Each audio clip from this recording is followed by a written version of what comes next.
I'm Merlin. I'm a local artist, an up-and-coming artist, and we're in Stokes Croft. I have a gallery which I'm going to take you into now and show you my artwork. If you'd like to follow me. It's called the Emporium Gallery, number 37 Stokes Croft. Welcome to Crop Circle Country.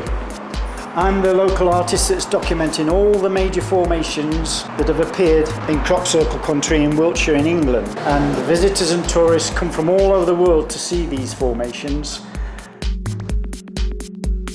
Why I paint the formations is because, like I say, they have to be recorded because they're very significant.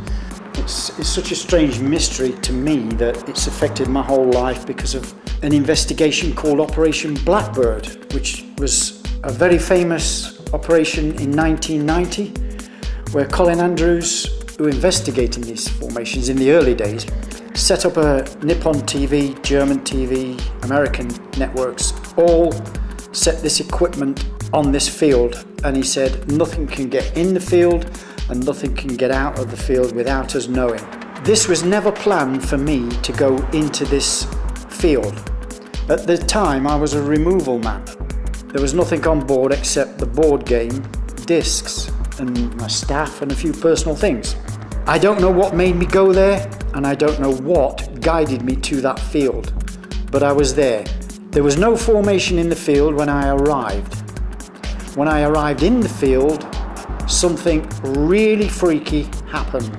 All the technology was zoomed in on this field, and there was a formation that appeared whilst I was in the field.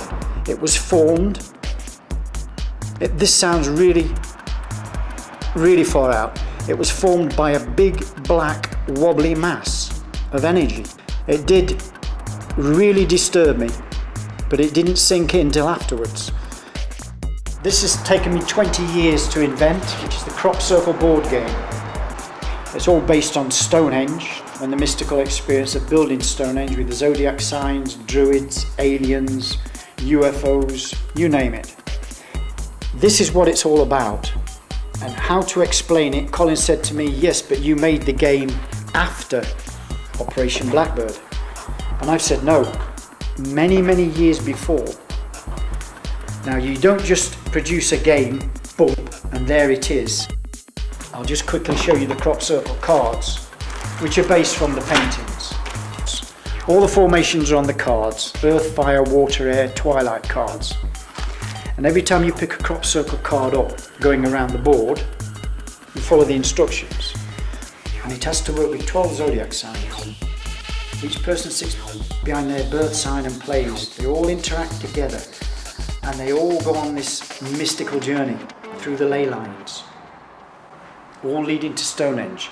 They all build the stones, they all put it up, and the winner places the altar stone in the centre. I'm a very serious artist. I take it very serious. It's my life, it's my passion, and you'll be seeing more of Merlin paintings, more of Merlinism, more of crop circles. They're going to get bigger and bigger and bigger.